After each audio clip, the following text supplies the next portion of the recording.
శత్రు సంహారకుడైన రాముణ్ణి, ధనువును చేత ధరించి ఉండే లక్ష్మణుణ్ణి త్వరలోనే లంకాద్వారాల్లో నువ్వు చూస్తావు.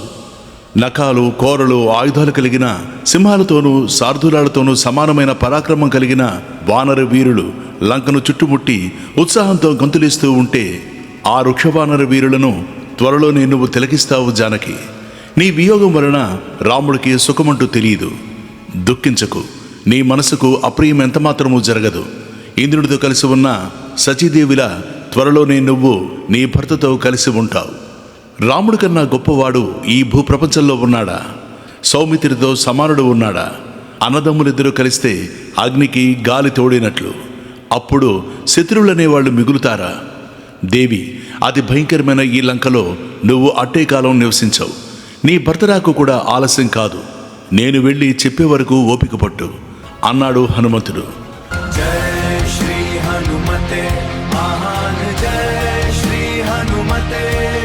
హనుమంతుని వాక్యాలకు సీత, వానరోత్తమ, ప్రియంగా మాట్లాడి నిన్ను చూసి నా హృదయం ఉప్పొంగిపోతోంది.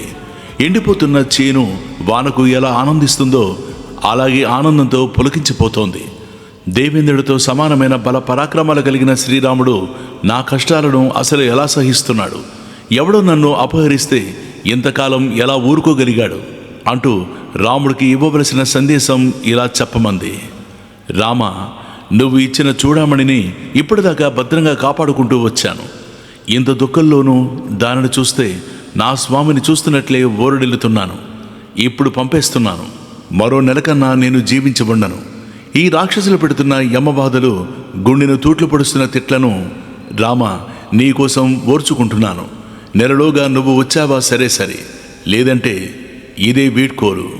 కన్నీటిని తుడుచుకుంటూ దీనంగా మాట్లాడుతున్న సీతాదేవిని మళ్ళీ ఓదారుస్తూ హనుమంతుడు ధైర్యవచనాలు చెప్పాడు. అమ్మా, ఎలాగో నిన్ను చూడగలిగాను. ఇంకా రాబోయేదంతా మంచి కాలమే. నీ దుఃఖం పోవడానికి ఇదే సుముహూర్తం. చింతించుకు అంటూ హనుమంతుడు శిరసు వంచి మరోసారి నమస్కరించి ఉరకలు వేస్తున్న ఉత్సాహంతో బయలుదేరాడు. సీతాదేవి కళ్ళు తుడుచుకుంటూ ఆశీర్వదించింది. హనుమంతుడు బయలుదేరాడు. మనసు ఉత్తర దిశగా పరుగులు తీసింది. కానీ తాను చేయవలసిన పని మరికొంత కొరబడి ఉన్నట్లు అనిపించింది. రాక్షసుల పట్ల సామోపాయం పనికిరాదు. సంపదలు కనకదానానికి లొంగరు. జలతర్పితులు కాబట్టి భేదోపాయం పని చెయ్యదు. పరాక్రమం ఒక్కటే తగిన ఉపాయం. ఒక కార్యాన్ని సాధించడానికి నిర్దేశించబడిన వ్యక్తి దానికి అవిరుద్ధంగా మరికొన్ని కార్యాలు సాధిస్తే అతడు సమర్థుడు అనిపించుకుంటాడు. కార్యే కర్మణి నిర్దేశే యో బహున్యసి సాధయే పూర్వకార్య విరోధేన సకార్యం కర్తుమర్హతి. రాక్షసుల బల పరాక్రమాలను తెలుసుకువెళ్ళడం మంచిది. వీరితో ఇప్పుడు కయ్యం పెట్టుకుని యుద్ధం చేయడం అవసరం. మా బల పరాక్రమాలు రావణుడు కూడా గ్రహిస్తాడు. ఈ అశోకవనాన్ని ధ్వంసం చేస్తే రావణుడు కోపిస్తాడు. రాక్షస సైన్యాన్ని నా మీదకు పంపిస్తాడు. అప్పుడు భీషణ సంగ్రామం జరుగుతుంది. అందరిని సంహరించి మా దేశానికి వెడతాను. ఇలా నిశ్చయించుకొని జంజామారుతల్లా విజృంభించి ఆ మనోహరమైన అశోకవనాన్ని సర్వనాశనం చేయడానికి పూనుకున్నాడు. చెట్లు విరిగిపోయాయి. జలాశయాల గట్లు సురిగిపోయి క్రీడా పర్వతాలు నలిగిపోయి క్షణంలో అశోకవనం వికారంగా తయారైంది. మృగపక్షి సమూహాలు దీనంగా అరుస్తున్నాయి. దావానలతో దగ్ధమైన మహారణ్యంలా మారిపోయింది ఆ అశోకవనం. ఉత్సాహంతో ఎగిరి గెంతి ద్వారతోరణం అధిరోహించాడు హనుమంతుడు. ఈ కోలాహలానికి రాక్షసీగణం నిద్రలేచింది. ద్వారతోరణం మీద హనుమంతుడు తన శరీరాన్ని భయంకరంగా పెంచాడు. రాక్షస స్త్రీలంతా గజగజలాడిపోయారు. సీత, ఎవడు వీడు? ఎక్కడి నుంచి వచ్చాడు? ఎందుకు వచ్చాడు? నీతో ఎలా సంభాషించాడు? భయం లేదు, అంతా చెప్పు అని నెగ్గదీశారు. విషయం తెలిస్తే ఏం జరుగుతుందో సీతాదేవి గ్రహించింది. ఆ వచ్చినవాడెవడో ఏం చేస్తాడో మీకే బాగా తెలుసుండాలి. వీడిని చూస్తుంటే నాకు భయం వేస్తోంది. కామరూపంలో వచ్చిన మరో రాక్షసుడేమో అంది. సీతాదేవి అలా అనడంతో దిక్కుతోచని రాక్షస స్త్రీలు రావణ సన్నిధికి పరుగులు తీసి అంతా కలిసి ఇలా విన్నవించారు. దానవేశ్వర, భీకాకారంలో ఒక వానరుడు అశోకవనం ధ్వంసం చేశాడు. సీతతో మాట్లాడాడు కూడా. దేవేంద్రుడు దోతో, కుబేరుడు బంటో సీతాన్వేషణ కోసం రాముడు పంపిన దోతో అయి ఉంటాడు. సీత ఉన్న ప్రదేశం మినహా మిగతా అశోకవనమంతా వాడి చేతుల్లో ధ్వంసమైపోయింది. ఆ సింసప వృక్షం ఒక్కటే మిగిలి ఉంది అన్నారు. ఈ మాటలు వింటూనే రావణాసురుడి కన్నులు క్రోధంతో ఎరుపెక్కాయి. నెయ్యి పోసిన అగ్నిలాగా భగ్గున మండిపడ్డాడు. ఆ వానరుణ్ణి పట్టి వధించండి అంటూ రాక్షస వీరుల్ని ఆజ్ఞాపించాడు. 80,000 సైన్యం కదిలింది. శూలాలు ముద్గురాలు ధరించి మహోదరులు మహాద్రంశులా బయలుదేరారు. అలా వెళ్ళిన వాళ్ళు ద్వారతోరణం మీద ఉన్న హనుమంతుని చూశారు. చూసి అన్ని వైపుల నుంచి మూకముడిగా చుట్టుముట్టారు. ద్వారతోరణం మీద పర్వతాకారంలో నిలబడిన హనుమంతుడికి ఉత్సాహం ఉప్పొంగింది. తోకను ఒక్కసారిగా రయ్యబని జాడించి నేలకేసి కొట్టాడు. గట్టిగా పొరికాక పెట్టాడు. లంకంతా ప్రతిధ్వనించేలా జబ్బలు చరుచుకున్నాడు. దశ దిశలకు వినిపించేలా ఇలా ప్రకటించాడు: రామలక్ష్మణులకు జయమగుగాక, సుగ్రీవ మహారాజుకు జయమగుగాక. కోసలేంద్రుడైన శ్రీరాముడికి నేను దాసుణ్ణి, శత్రు సైన్యాలను సంహరించే వాయుపుత్రుణ్ణి. బండశిలలు మహావృక్షాలైన ఆయుధాలు. అలాంటి నా ముందు 1000 మంది రావణులైనా సరే ఎదురు నిలవలేరు. లంకంతా గాలించాను, సీతాదేవికి నమస్కరించాను. మీ రాక్షసులంతా చూస్తుండగా మీ కళ్ళ ఎదుటే వచ్చిన పని నెరవేర్చుకుని తిరిగి పెడుతున్నాను అంటూ గట్టిగా పులికేక పెట్టాడు. ఆ పులికేకకు రాక్షసులంతా భయపడిపోయారు. రావణాసురుడి ఆజ్ఞను తలుచుకుని సంధ్యాకాల మేఘల్లా కనబడుతున్న ఆ హనుమంతుని మీద విరుచుకుపడ్డారు. రకరకాల ఆయుధాలు ప్రయోగించారు. హనుమంతుడు ఆకాశంలో పామును తన్నుకుపోతున్న గరుత్మంతుడిలా ప్రచండ వేగంతో తిరుగుతూ 80,000 మంది రాక్షసులను త్రుటిలో సంహరించాడు. మళ్ళీ ద్వారా తోరణం మీద యథావిధిగా నిలబడి యుద్ధానికి ఇంకా ఎవరు వస్తారా అని ఎదురు చూస్తున్నాడు.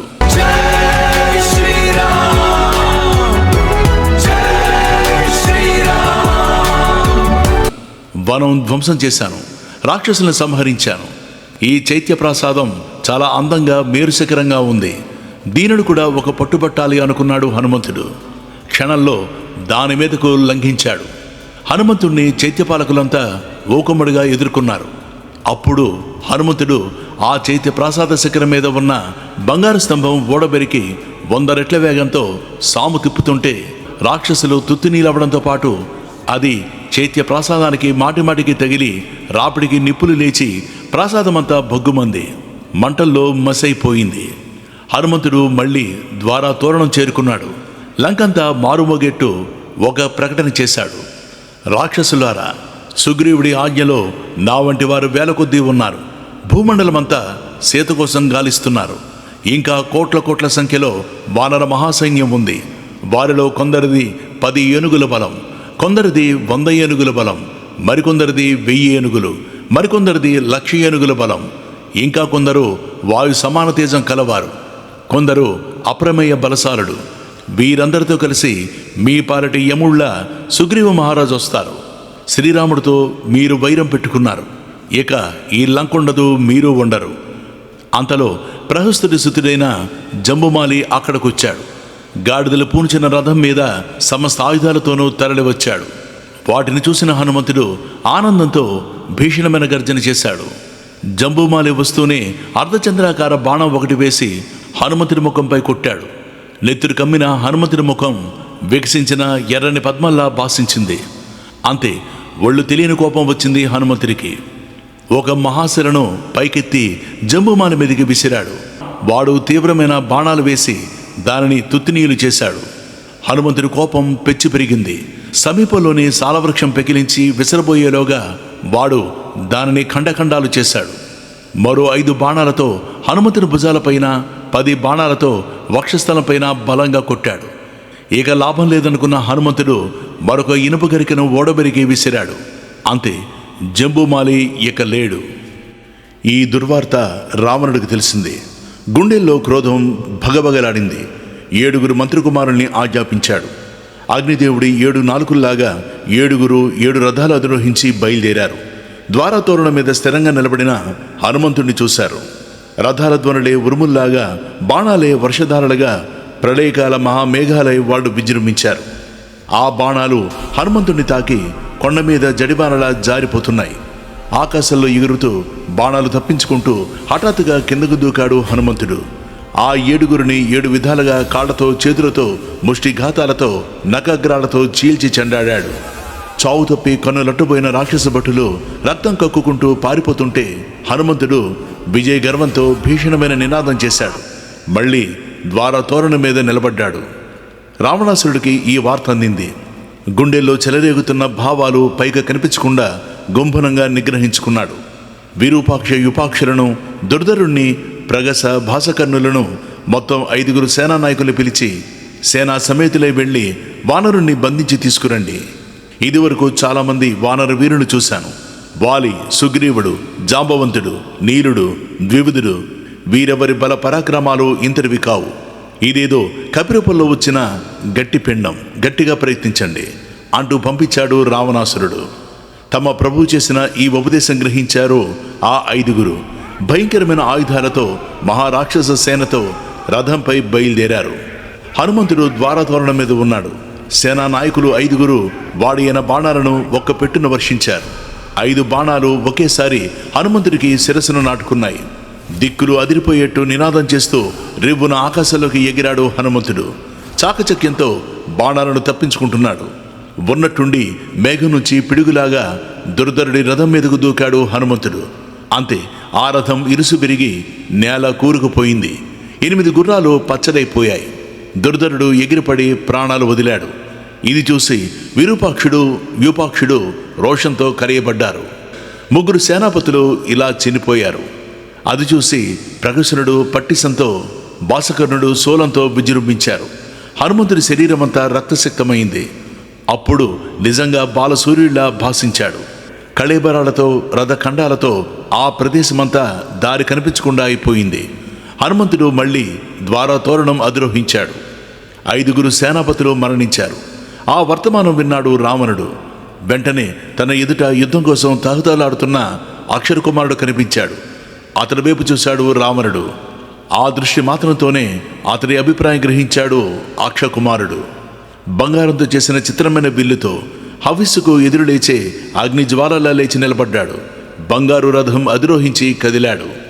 అమరుడితో సమానమైన పరాక్రమం కల అక్షరకుమారుడు రణరంగంలోకి ప్రవేశించాడు. ద్వారతోరణం మీద కూర్చుని ఉన్న కపీశ్వరుణ్ణి చూడడంతోనే అక్షకుమారుని కన్నులు సమరమాశ్చర్యాలతో విప్పారాయి. వెంటనే 3 బాణాలను ఒక్కసారిగా సంధించి వదిలిపెట్టాడు. అలసటను మరిచిపోయి హనుమంతుడు విజృంభించాడు. ఇద్దరికి భయంకర సంగ్రామం జరిగింది. సురాసురులు భయకంపితులయ్యారు. భూమి దద్దరిల్లింది. సూర్యుడు చిన్నబోయాడు. వాయువు స్తంభించింది. పర్వతాలు కంపించాయి. ఆకాశం మారుమ్రోగింది. అక్షకుమారుడు కన్నుమిన్ను కానకుండా యుద్ధం చేస్తున్నాడు. యుద్ధం చేస్తున్న కొద్దీ వాడి పరాక్రమము, వేగము పెరుగుతూనే ఉంది. హనుమంతుడు గమనించాడు. సరే, బాలుడు కదా అని ఉపేక్షిస్తే మంచిది కాదు. వీడి యుద్ధ కౌశలం నా ఊహకు కూడా అందడం లేదు. సురాసురులకు దడపుట్టించే పరాక్రమం వీడిది, సందేహం లేదు. వీడు మహావీరుడు. వృద్ధి పొందుతున్న అగ్నిని ఆర్పివేయాలి, ఉపేక్షించి ఊరుకోకూడదు అని వాయుసుతుడు నిశ్చయించుకున్నాడు. ఆకాశంలోకి రెవ్వున ఎగిరాడు. అక్షకుమారుడు వేసే బాణాలు ఆకాశానికి చిల్లులు పొడుస్తున్నాయి. వాటిని తప్పించుకుంటూ రెప్పపాటు కాలంలో రథస్వాల మీదకు దూకాడు హనుమంతుడు. రథం తుత్తునీలయింది. వెంటనే ఆకాశంలోకి ఎగిరాడు. హనుమంతుడు అక్షకుమారుడి కాళ్ళు 2 గిరగిరా తిప్పుతూ బలంగా నేలకేసి విసిరి కొట్టాడు. అక్షకుమారుడు కూడా ఖర్చయిపోయాడు. ఈ వార్త కూడా రావణాసురునికి చేరింది. అతడి గుండెల్లో భయం ప్రకంపనలు పుట్టించింది. ఇంద్రజిత్తు వైపు తిరిగి, నాయనా, అంతా చూస్తున్నావు కదా, స్వబలాన్ని, పరబలాన్ని అంచనా వేసుకుని యథోచితంగా సన్నద్ధుడివై యుద్ధం ప్రారంభించు. తప్పనిసరి నిన్ను పంపుతున్నాను. ఎట్టి పరిస్థితుల్లోనూ విజయం సాధించి తీరాలి. అదే నా కోరిక అన్నాడు రావణాసురుడు. ఇంద్రజిత్తు ముమ్మారు ప్రదక్షిణం చేసి రణరంగానికి బయలుదేరాడు. 4 భయంకరమైన సింహాలు పూడ్చిన రథం అధిరోహించి ఇంద్రజిత్తు హనుమంతుడి ముందు నిలిచాడు. ఆ రథధ్వని, ఆ వింటి ధ్వని, ఆ సేనాధ్వని వినగానే హనుమంతుడికి ఉత్సాహం చిందులు వేసింది. రెట్టింపు ధ్వనితో భీషణ నినాదం చేసి శరీరం పెంచాడు. నాగ, యక్ష, గరుడ, ఉరాగాది దేవతలతో, మహర్షులతో ఆకాశం క్రిక్కిరిసిపోయింది. వాడిన బాణాలను అతి లాఘవంగా, అతివేగంగా ఇంద్రజిత్తు గురిచూసి విడిచిపెడుతున్నాడు. హనుమంతుడు వాయుమార్గాల్లో నిరాధారంగా సంచరిస్తూ సులువుగా తప్పించుకుంటున్నాడు. తన బాణాలు లక్ష్యం తప్పుతున్నందుకు ఇంద్రజిత్తుకు పట్టరాని రోషం కలుగుతోంది. కొట్టి అవకాశం దొరకడం లేదు. బాహువులు జాచి ఇంద్రజిత్తును కబళించాలనుకుంటున్న హనుమంతుడికి అవకాశం చిక్కడం లేదు. అవకాశం చిక్కించుకోవడానికి ఇద్దరు తీవ్రంగా పోటీ పడుతున్నారు. ఇక ఉపేక్షించకూడదు అనుకున్నాడు ఇంద్రజిత్తు. బ్రహ్మాస్త్రం సంధించాడు. అంతే, దాన్ని విడిచిపెట్టడమే తడవుగా హనుమంతుడు బందీ అయిపోయాడు. చేష్టలుడిగి నేలపై వాలిపోయాడు. అది బ్రహ్మాస్త్రమని గ్రహించాడు. ఒక్కసారి బ్రహ్మదేవుణ్ణి తలుచుకున్నాడు. అతను అనుగ్రహించిన వరాన్ని స్మరించాడు. విడిపించుకునే శక్తి ఉన్నప్పటికీ బ్రహ్మగారి ఆజ్ఞానుసారం సవినయంగా తల వంచాడు. నన్ను బంధించి రాక్షసులు తీసుకుపోవడం కూడా మంచిదే. రావణాసురుడితో సంభాషించవచ్చు, బుద్ధి చెప్పవచ్చు, తీసుకుపోని అని నిశ్చయించుకున్నాడు. రాక్షసులంతా ఒక్క పెట్టున చుట్టుముట్టారు. నారచీరలతో హనుమంతుని బంధించారు.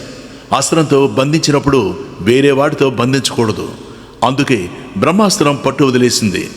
అది చూసిన ఇంద్రజిత్తు, అయ్యో, ఒక అస్త్రం ఇలా అవమానించబడితే మరో అస్త్రం ఏది కూడా పనిచేయదే, ఎలాగా అని కంగారు పడ్డాడు. కానీ హనుమంతుడు కదల్లేదు. ఓహో, ఈ రహస్యం వీడికి తెలియదు కాబోలు అనుకుని కుదుటపడ్డాడు ఇంద్రజిత్తు. రాక్షసులు కర్రలతో పిడికలతో పొడుస్తూ హనుమంతుణ్ణి రావణ సన్నిధికి లాక్కొచ్చారు. కొలువుదీరి కూర్చున్న తన తండ్రికి ఇంద్రజిత్తు హనుమంతుణ్ణి సగర్వంగా సమర్పించాడు. ఎవడు వీడు? ఎక్కడి నుంచి వచ్చాడు? ఎందుకు వచ్చాడు? చంపేయండి, కాల్చేయండి, భక్షించండి అని సభంతా ఒకటే అరుపులు. 4 వైపులా త్రాళ్ళు పోసి పట్టుకొని వికృతాకారులు రాక్షసులు హనుమంతుణ్ణి అటూ ఇటూ గుంజుతున్నారు. రావణుడు హనుమంతుణ్ణి చూశాడు. తేజస్సులో భాస్కరుల్లా ప్రకాశిస్తున్న రాక్షసాధిపతిని హనుమంతుడు చూశాడు. క్రోధంతో రావణుడి కన్నులు ఎరుపెక్కాయి. అతి తీక్షణంగా చూస్తూ విషయమేమిటో కనుక్కోమని తన మంత్రిముఖ్యులను ఆజ్ఞాపించాడు. తానే మాట్లాడలేదు. ఇది హనుమంతుడికి మరీ కోపాన్ని పెంచింది. రావణుని రాజనీతి కుశలతకు రవ్వంత ఆశ్చర్యము కలిగింది. రోషంతో కూడిన ఎర్రని కనులతో తేరిపారా చూశాడు. ఎదురుగా విలువైన ఉన్నతమైన బంగారు గద్దె, దానిమీద రావణుడు. మణిమాణిక్యాలు, ముత్యాలు, రత్నాలు పొదిగి దగదగలాడుతున్న కిరీటం, మెడలో రత్నహారాలు, బంగారు ఆభరణాలు, విలువైన తెల్లని వస్త్రం ధరించాడు. తనువంతా రక్తచందనం పులుముకున్నాడు. విచిత్ర పరిమళాలు వెదజల్లుతున్నాడు. విప్పారిన ఎర్రని కన్నులు భీకరంగా ఉన్నాయి. కోరల్లాగా తడతల్లాడుతున్న ఎత్తైన దంతాలు, వాటిని కప్పుతున్న దృఢమైన పెదవులు. 10 తలలతో భయంకరంగా ఉన్నాడు ఆ రావణుడు. సింహాలతో సారథులాలతో ఉండే 10 శిఖరాల మందర పర్వతంలా కనిపించాడు. మణిభూషణాలతో చందన చర్చలతో ఒక్కొక్క బాహువు 5 తలల కాలసర్పల్లా కనిపించింది. మణుల్ని పొదిన ఆ మహోన్నతమైన కాంచనరత్న సింహాసనం మీద సుఖంగా, దృఢంగా, స్థిరంగా, దర్పంగా కూర్చున్నాడు రావణుడు.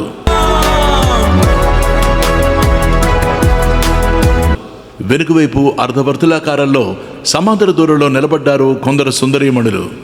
బాగా అలంకరించుకున్న అందగత్తెలు వింజామరులు వీస్తున్నారు. ముందు వైపున 4 దిక్కుల 4 మహామంత్రులు ప్రహస్త, మహాపార్శ్వ, దుర్ధర, నికుంభులు ఉచితాసనాలను అలంకరించారు. చతుస్సముద్రాల వరకు వ్యాపించిన భూలోకల్లా ఉంది రావణుని స్థితి. తక్కిన మంత్రులతో, రాక్షస వీరులతో సభ కిటకిటలాడుతోంది. కోలాహలంగా ఉంది. మేరు శిఖరం మీద కారు మేఘల్లా ఉన్న రాక్షసాధిపతిని చూస్తూనే ఆ తేజస్సుకి మోహితుడై క్షణంలో తేరుకొని ఆశ్చర్యపోతూ హనుమంతుడు, ఆహా, ఏమి రూపం, ఏమి ధైర్యం, ఏమి బలం, ఏమి తేజస్సు! వీడి రూపంలో సర్వలక్షణ సంపన్నత ప్రస్ఫుటంగా కనబడుతోంది. ఓహోహో, ఈ ఒక్క అధర్మం అన్నదే గనక లేకపోతే వీడు, ఈ రాక్షసరాజు, దేవలోకానికి, దేవేంద్రునికి కూడా రాజు కాగలిగిన వాడే అని హనుమంతుడు ఇలా ఆలోచిస్తుంటే సింహాసనంపై గంభీరంగా కూర్చున్న రావణుడికి ఏవేవో ఆలోచనలు, అనుమానాలు. ఆనాడు నేను కైలాసాన్ని కదిలించిన నాడు పరిహాసం కోసమని కోపంతో నందీశ్వరుడు నన్ను శపించాడు. అతడే ఇప్పుడు ఈ వానరమూర్తిగా వచ్చాడా, లేకపోతే బాణాసురుడా? ఇలా ఏవేవో ఆలోచనలు, చెలరేగుతున్న ఆలోచనల్ని అనగదొక్కి రోషంతో, ప్రహస్త, అడుగు, ఈ దురాత్ముడెవడు? ఎందుకొచ్చాడు? ఎక్కడి నుంచి వచ్చాడు? అశోకవనాన్ని ఎందుకు నాశనం చేశాడు? రాక్షస స్త్రీలను ఎందుకు భయపెట్టాడు? ప్రవేశించడానికి అసాధ్యమైన నా పట్టణానికి అసలు ఎందుకు వచ్చాడు? యుద్ధం ఎందుకు చేశాడు? అడుగు, ఈ దుర్మతిని గట్టిగా అడుగు అని బిగ్గరగా ఆజ్ఞాపించాడు. అప్పుడు ప్రహస్తుడు, ఓరీ కోతి, భయపడకు, నిజం చెప్పు. నిన్ను ఇంద్రుడు పంపించాడా? మరింకే దిక్పాలకులైనా పంపించారా? నీకు ఏ ప్రమాదమూ లేదు. నిస్సంకోచంగా నిజం చెప్పు. విష్ణుమూర్తి పంపిన గూఢచారివా? నీ వాలకం చూస్తుంటే నిజమైన వానరంలా లేవు. మరికేదో తేజస్సు తొంగి చూస్తోంది. నిజం చెప్పేస్తే ఇప్పుడే విడిచిపెట్టేస్తాం. అబద్ధం చెప్పావో ప్రాణాలు దక్కవు. చెప్పు, ఎందుకని లంకలో ప్రవేశించావు? దానికి హనుమంతుడు క్రమంగా సమాధానం ఇలా చెప్పాడు.